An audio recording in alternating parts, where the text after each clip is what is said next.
오늘 우리들에게 주시는 하나의 말씀 이사야서 61장입니다.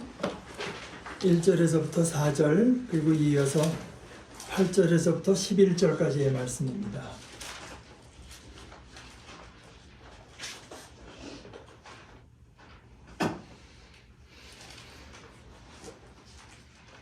주님께서 나에게 기름을 부으시니 주 하나님의 영이 나에게 임하셨다. 주님께서 나를 보내셔서 가난한 사람들에게 기쁜 소식을 전하고 상한 마음을 싸매어주고 포로에게 자유를 선포하고 갇힌 사람에게 석방을 선언하고 주님의 은혜의 해와 우리 하나님의 보복의 날을 선언하고 모든 슬퍼하는 사람들을 위로하게 하셨다. 시온에서 슬퍼하는 사람들에게 재 대신에 화관을 씌워주시며 슬픔 대신에 기쁨의 기름을 발라주시며 괴로운 마음 대신에 찬송이 마음에 가득 차게 하셨다. 그리하여 사람들은 그들을 가리켜 의의 나무, 주님께서 스스로 영광을 나타내시려고 손수 심으신 나무라고 부른다. 그들은 오래전에 황폐해진 곳을 쌓으며 오랫동안 무너져 있던 곳도 세울 것이다. 황폐한 성읍들을 새로 세우며 대대로 무너진 채로 버려져 있던 곳을 다시 세울 것이다. 나 주는 공평을 사랑하고 불의와 약탈을 미워한다. 나는 그들의 수고를 성실히 보상하여 주고 그들과 영원한 언약을 세우겠다.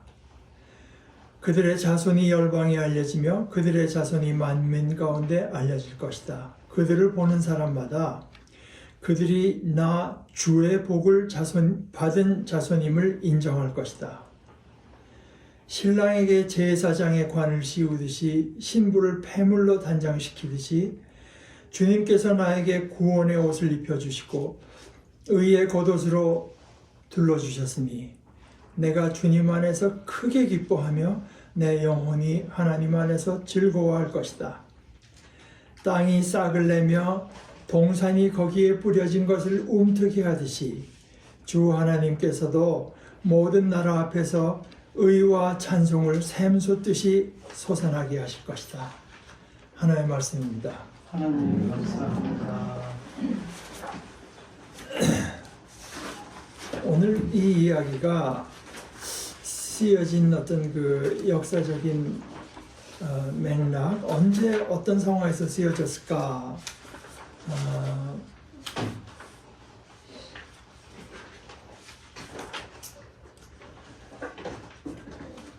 저는 그 독일 성서공회 해설에 많이 공감하고 그것을 따라서 여러분에게 설명을 하면 이거 언뜻 들으면 이사야서 한 40장에 저쪽 북왕국 이스라엘은 이미 망했고 남왕국 유다가 남아있다가 587년에 이제 바빌론으로에게 패망하고 수많은 사람들이 끌려갔을 때 그 바빌론에서 포로 생활하는 사람들에게 이제 전해진 하나님의 예언자를 통해서 주신 하나님의 말씀이 대개 이사야서 39장에서부터 55장까지 이제 드러나고 있고, 그래서 거기 예를 들어 40장이나 51장에 그 하나님께서 예언자를 통해서 주신 말씀하고 비슷하게 들리지만 그때는 그 사람들이 대개 전부 다 바빌론에 있는 사람들에게 준 거고요. 오늘 특히 56장에서부터 끝장까지를 보게 되면은 특히 오늘도요. 시온에서 슬퍼하는, 시온이라고 하는 거는 지금 그 예루살렘 그 자리가 아니겠습니까? 시온에서 슬퍼하는 사람들에게, 바빌론에 있는 사람들이 아니라 그러니까 이게 시온에 이미 돌아와 있는 사람들에게 지금 이야기하고 있어서 그 사이에 이미 상당히 대부분 많은 사람들이 시온으로 예루살렘으로 되돌아온 그 후의 일로 우리가 이제 생각하고 있습니다. 그런데 고향 땅으로 되돌아왔는데 뭐 성전도 파괴가 됐고 거기에서 삶이 그렇게 만만치가 않습니다.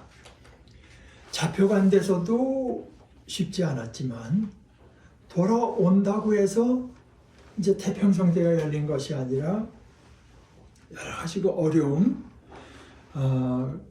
계속되는 곤경과 슬픔 가운데 살고 있는 것을 이제 우리가 앞에 예를 들어서 60장과 앞 전장 60장 2절 보면은 어둠이 땅을 덮으며 짙은 어둠이 민족들을 덮을 것이다.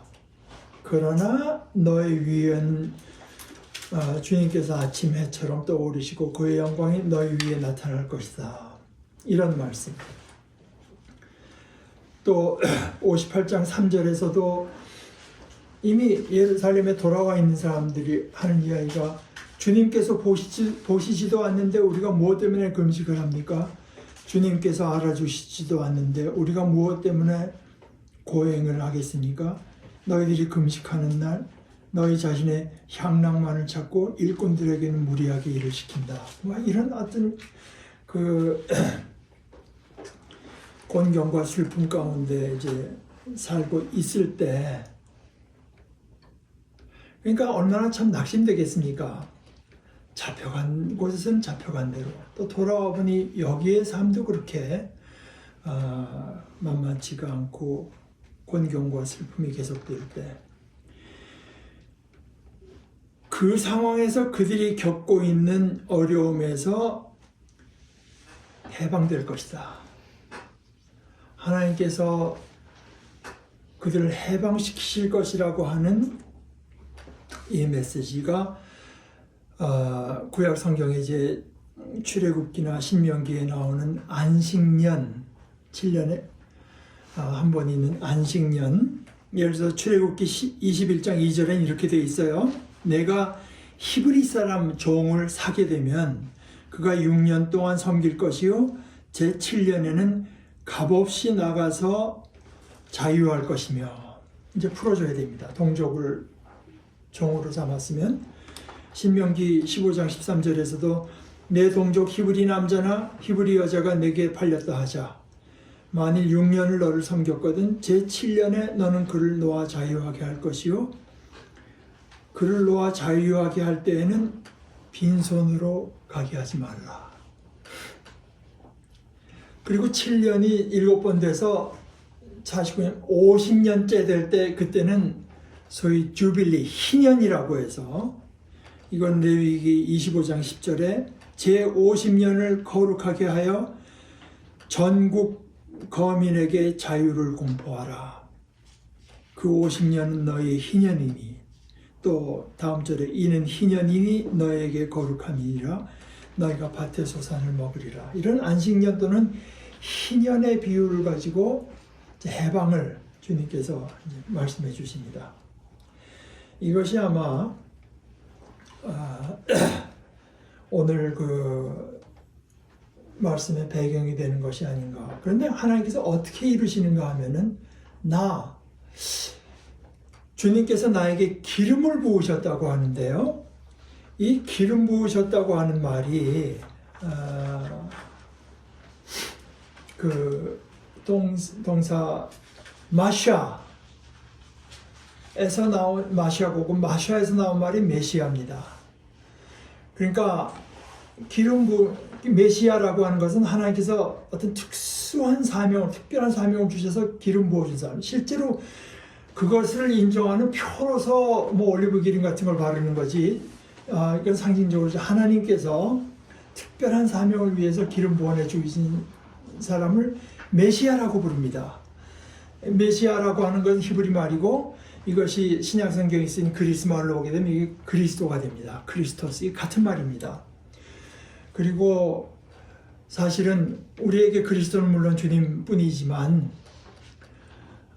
그러니까 히브리 말을 잊어버린 유대인들을 위해서 그 당시 그 세대가 쓰던 그리스 말로 옮긴 70인역 같은 데는 히브리 말의 메시아라고 되어 있는 말을 크리스토스라고 옮겼습니다. 당연히.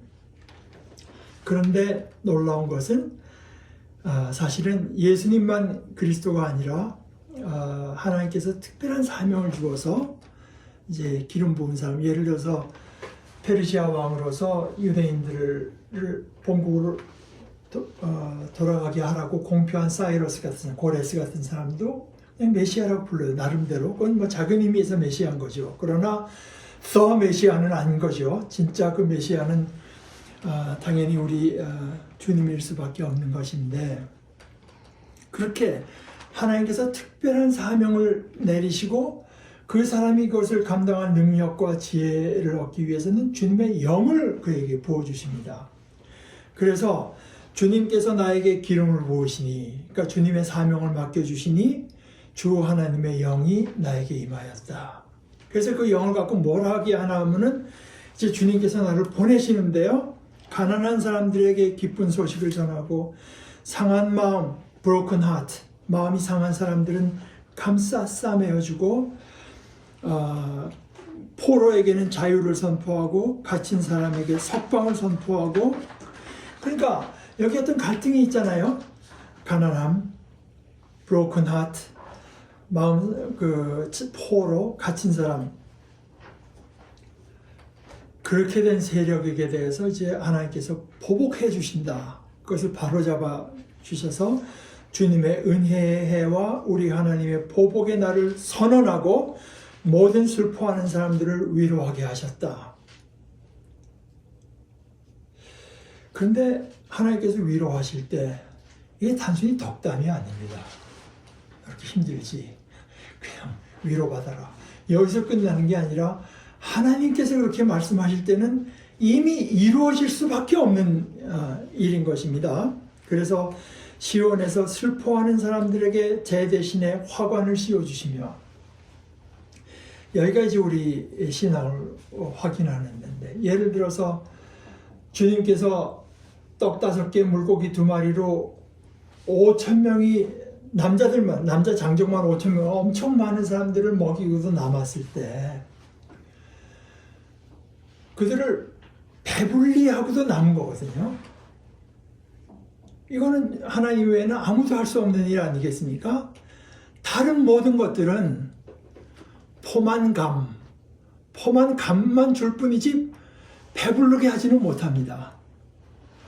하나의 말씀도 그저 우리에게 그냥 기분상으로 위로나 주고 덕담이나 해주고 하는 것이 아니라, 하나님은 예수님이 그들의 배를 불리셨더니 실제로 해방시켜 주세요.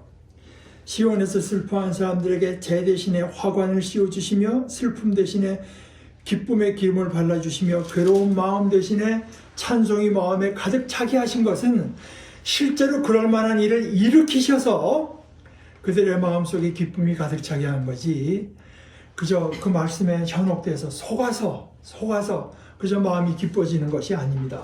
그래서 그런 일들이 일어났을 때, 그래서 그런 일들이 일어나서 우리의 마음이 기쁨이 가득 찼을 때 사람들은 그들을 가리켜 의의 나무. 근데 그 앞에 의라고 말할 게 하나도 없잖아요. 그러니까 여기서 의라고 하는 말이 구원과 거진 동의어라고 하는 것을 이런 데서 확인할 수 있습니다. 하나님께서 가난한 사람, 심장이 부서진 사람, 갇힌 사람, 매여 있는 사람들을 해방시켜 주시는 그것이 의로움입니다. 구원과 거진 같은 뜻이라고 할 수 있죠. 그래서 의의 나무, 주님께서 스스로 영광을 나타내시려고 손수 심으신 나무라고 부른다. 그래서 그렇게 회복되고 난 사람들이 비로소 일을 할 수 있어요. 회복하는 일. 그들은 오래전에 황폐해진 곳을 쌓으며, 어쩌면 직접적으로 가리키는 사건은 오래전에 부서진 성전을 쌓는 데서 시작할지 모르죠. 오랫동안 무너져 있던 곳을 세울 것이다. 황폐한 성읍들을 새로 세우며 대대로 무너진 채로 버려져 있던 곳을 다시 세울 것이다. 회복할 힘과 기쁨, 용기와 동기를 얻게 되죠. 그런데 이런 구원의 메시지를 전하시면서, 그래서 사실 우리가 가지고 있는 세번역 성경도 그렇고 대부분의 성경이 61, 62장의 소제목을 붙이기를 구원의 기쁜 소식이라고 이제 전했습니다. 그렇게 했을 때 8절에서부터 10절 우리가 뒤에 읽은 부분 특별히 10절 11절에 보게 되면은 어떻게 되나 하는 것들이 더 자세히 나와 있는데요. 8절에는 이런 말씀을 하시죠. 나 주는 공평을 사랑하고, 이 구원의 모습을 말을 할 때 어김없이 등장하는 두 단어가 있습니다. 미슈파트 앤 제다카 하는 말인데요. 미슈파트라고 하는 거는 제가 여러 번 말씀해 샤파트가 이 판단하는 건데, 저지 공정한 판단입니다. 사법적인 정의라고 할 수 있어요. 특별히 이 판사들이 판결을 구부러뜨리게 할 때 하나님께서 미워하시죠. 나는 공평을 사랑하고 불의와 약탈이라고 말했는데 영어로 이제 wrongdoing에서 잘못된 짓, 나쁜 짓을 미워한다. 그리고 저 뒤에 10절에 가게 되면은 신랑에게 제사장의 관을 씌우듯이 신부를 폐물로 단장시키듯이 주님께서 나에게 구원의 옷을 입혀주시고 의의 겉옷으로 둘러주셨습니다. 이것은 거진 동의어라고 할 수 있습니다. 근데 이제 의라고 번역한 말이 소위 츠다카. 이것은 기본적으로 하나님께서 우리에게 베풀어 주시는 좋은 일을 말하는 것입니다. 의라고 하는 것은. 그래서 주님께서 나에게 구원의 옷을 입혀주시고 의의 겉옷으로 둘러주셨으니 내가 주님 안에서 크게 기뻐하며 내 영혼이 하나님 안에서 즐거워할 것이다. 그것이 어떤 것보다도 더 아름다운 것이라고 하는 거예요. 그런데 오늘 우리가 이제 중점을 두고 나누려고 하는 것이 이것이 기쁜 소식이다. 기쁜 소식. 제가 몇 번 말씀드렸지만 제가 이제 지금 구독해서 듣고 있는 오디오 매거진의 그 김호준 씨가 만든 월말 김호준이라고 하는 거 있습니다. 거기 지금 매달 뭐 철학도 있고 뭐 건축, 뭐 옷, 그 패션, 음악 뭐 이런 것들이 쭉 있는데 지난달 거에 이제 그 철학 담당한 그 박구용 교수라니까 이런 재미있는 말을 했어요.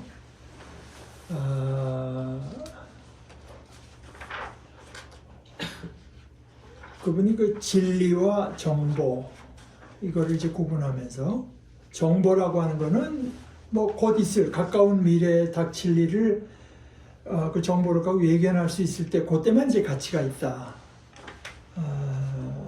이제 그런 것이고 그에 비하면 진리는 뭐냐? 정보가 아닌 진리라고 하는 건 재미있는 멀리서 오는 서사다. 아주 멋있는 표현을 했어요. 그러니까 서사라는 이야기죠. 멀리서부터 와야 된다. 그러니까 우리가 어느 정도 거리가 있고 상당히 입체적이고 그렇다고 하는 말을 했는데 제가 이 소식, 우리 기독교는 복음의 종교 아니겠습니까? 기쁜 소식, 영어로 뉴스라고 하는 거예요. 이 소식이라고 하는 걸 다시 생각해 보게 되는데 사실 하나님이 계시지 않고 이 우주라고 하는 것이 그저 나름대로의 법칙과 뭐 우연 같은 걸로 그냥 저절로 흘러가는 거라면 이 속에 진정한 의미의 소식이라고 하는 게 있을 수 있을까? 소식이라고 하는 거는 예기치 않은 데서 오는 거 아닙니까? 사실 저는 그렇게 생각해요. 우리가 하루하루 사는데요. 우리가 죽기 싫고 더 있으면 살았으면 하는데 그 살면서 우리가 기대하는 게 뭘까? 왜 삶을 추구할까? 저는 그게 근본적으로 소식을 기다리는 거 아닐까 생각해요. 뭐 소식을 기대할 게 없다면 뭐 그 사는 게 무슨 의미가 있을까? 그런데 진정한 의미의 소식이라고 하는 것은 사실은 아주 먼 데서 올수록 그리고 우리가 있는 여기와 다른 데서 다시 말해서 하늘에서 올 때 그것이 비로소 소식이라고 할 수 있는 거 아니겠느냐. 앞에 이사야서 52장 7절에 이렇게 말합니다. 놀랍고도 반가워라.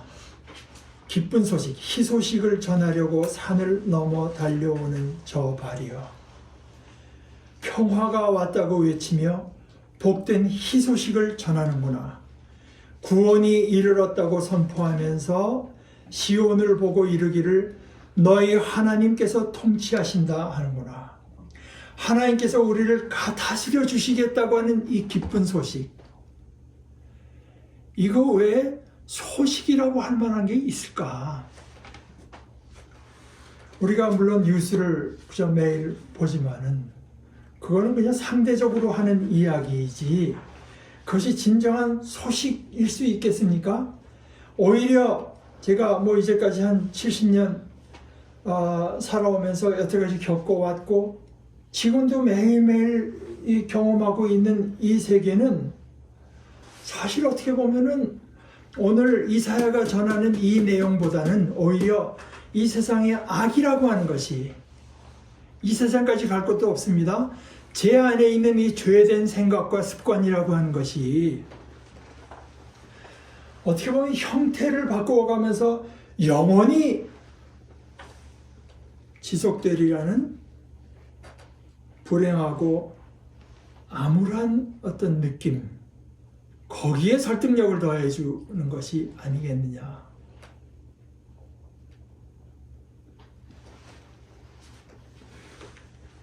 그 속에 하나님께서는 하나님의 메시아 택하신 사람을 보내셔서 소식을 전하십니다. 이거는 언제까지 그 소식입니다. 왜냐하면 이 땅에 속해 있는 말이 아니고 하나님께로부터 오는 말씀이기 때문에 소식입니다. 가난한 사람들에게 기쁜 소식을 전하고 상한 마음을 싸매어주고 포로에게 자유를 선포하고 갇힌 사람에게는 석방을 선언하고 주님의 은혜의 해가 임한다. 우리 하나님께서 보복하실 날이 임한다. 이것을 선언하고 모든 슬퍼하는 사람들을 위로하게 하셨다. 아니 나는 뭐 그렇게 뭐 가난하게 느끼지도 않고 내 마음이 그렇게 뭐 무너지지도 않았고 내가 뭐 갇힌 거 없고 이렇게 느낀다면 그 사람은 한마디로 말해서 자기 자신에 대해서 자포자기한 사람입니다. 영어로는 인사이트라고 하고 특별히 정신과 질환에서 하는 말이 한국말로 병식이 자기가 병들었다고 하는 걸 아는 거죠. 어제 걸 좀 공부해 보니까 병식에 6단계가 있다. 첫 단계는 자기에게 문제가 있다는 건 전혀 모르는 것이고 5단계까지 가게 되면은 머리로는 아는데 아직 이 감정이 안 따르는 것이고 6번째 가서 이모셔널 인사이트, 내가 좀 큰일 났구나, 내가 정말 잘못됐구나 하는 걸 받아들일 때 비로소 치료하고 또 치료에 적극적으로 참여하게 되고 재발의 위험성도 확 줄어든다 그러는데 결국 자포자기해서 내가 뭐 꼭 구원 받아야 될 필요가 있나 이렇게 느낀다고 하면은 나는 특별히 가난한 사람도 아니고 마음이 상하지도 않았고 그렇다고 한다면 예수님께서 의사는 건강한 자에게 필요한 것이 아니다. 그래서 시온에서 슬퍼하는 사람들에게 재 대신에 화관을 씌워주시며 슬픔 대신에 기쁨의 기름을 발라주시며 괴로운 마음 대신에 찬송이 가득하게 하셨다. 이 말들이 이제 바빌론으로부터 예루살렘에 돌아와서 아직도 고통을 겪고 있는 사람들에게 전해지기는 했는데 글쎄 우리가 알기로는 그대로 이루어진 것은 아닙니다. 사실 오늘 이 말씀이 우리 크리스찬들에게 가깝게 느껴지는 것은 예수님께서 누가복음 4장에 보게 되면 공생애를 시작하실 때 나사렛 회당에서 바로 이 부분을 읽으셨기 때문이죠. 되게 이제 그 회당에서, 그러니까 성전이라고 하는 건 예루살렘에 하나 있고요. 각 곳에 이제 회당이 있는데요. 거기서 이제 안식일에 하나님의 말씀을 읽게 되는데, 첫 번째는 창세기부터 그 신명기 모세 오경 중에서 토라에서 한 부분을 읽습니다. 두 번째는 예언서에서 읽어요. 그 전통이 우리에게 지금 있는 거죠. 우리는 첫 번째는 구약을 읽고, 두 번째 복음서를 읽고, 세 번째 서신서에서 읽는 것처럼, 처럼이 아니라 그것이 이제 유대인들의 전통을 따른 건데요. 유대인들은 처음에 율법서를 읽고, 두 번째 예언서를 읽는데, 그 하프타라 읽기라고 이제 한다고 해요. 그때 예수님께서 두 번째 예언서 읽기에서 택한 부분이 바로 이 부분입니다. 누가복음 4장 17절 18절에 이렇게 아시죠? 예언자 이사야의 두루마리를 건너받아서 그것을 펴시어 이런 말씀이 있는 데를 찾으셨다. 주님의 영이 내게 내리셨다. 주님께서 내게 기름을 부으셔서 가난한 사람에게 기쁜 소식을 전하게 하셨다. 주님께서 나를 보내셔서 포로된 사람들에게 해방을 선포하고, 눈먼 사람들에게 눈뜸을 선포하고, 억눌린 사람들을 풀어주고 주님의 은혜의 해를 선포하게 하셨다.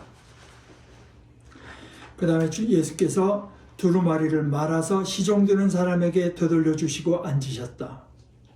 그러자 회당에 있는 모든 사람의 눈은 예수께로 쏠렸다. 예수께서 그들에게 말씀하셨다. 이 말씀이 너희가 듣는 가운데서 오늘 이루어졌다. 이때도 소식입니다. 하나님께서 하시는 일이기 때문에, 하나님께서 하실 일이고 하신다는 선언이기 때문에, 그래서 소식입니다.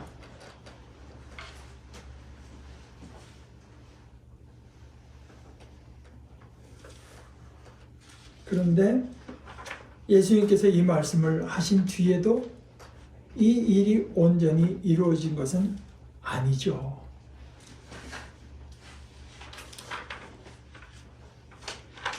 우리는 예수님의 말씀 후에도 여전히 악을 경험하고 있고 고통을 경험하고 있습니다.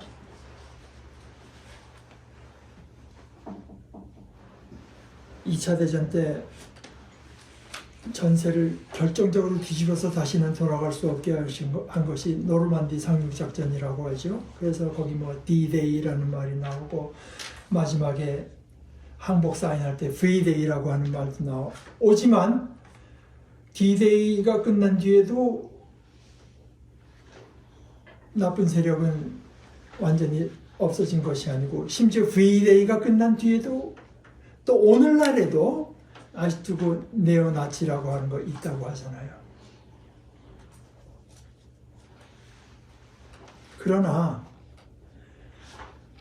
주님께서 이 성경 말씀이 너희가 듣는 가운데서 오늘 이루어졌다고 하는 것은 설득이 아니라 소식입니다. 소식, 기쁜 소식입니다. 도무지 결정적으로 기쁜 일이라고는 없을 것 같은 여기에 전해졌기 때문에, 그곳에 하나님께서, 모든 것을 주관하시는 하나님께서 주신 말씀이기 때문에 소식이고 기쁜 소식입니다. 우리는 믿음으로 이것을 소식으로, 하나님께서 우리에게 주시는 소식으로, 단순히 설득이 아니라 저 사실의 전달로 전해받고 기쁜 소식으로 전해받으면서 하나님께서 이 기쁜 소식 대로 이루실 것을 믿고 주님이 오실 것을 또한 기다리는 것입니다. 우리 함께 기도하십시다. 하나님 아버지, 저희들 고통받는 주님의 백성, 이 온 피조물을 그저 두고 보지 않으시고 주님을 보내셔서 기쁜 소식을 전해주시고, 이 기쁜 소식이 과연 그대로 이룰 것을 믿는 작은 믿음을 저희들에게 주신 것을 감사합니다. 저희들이 주님의 이 말씀을 과연 기쁜 소식으로 받을 수 있도록 저희들의 중심을 살피시고 믿음으로 붙들어 주시옵소서.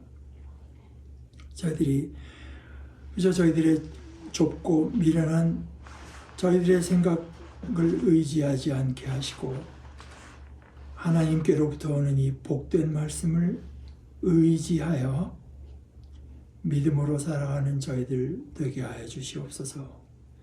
예수님의 이름으로 기도합니다. 아멘.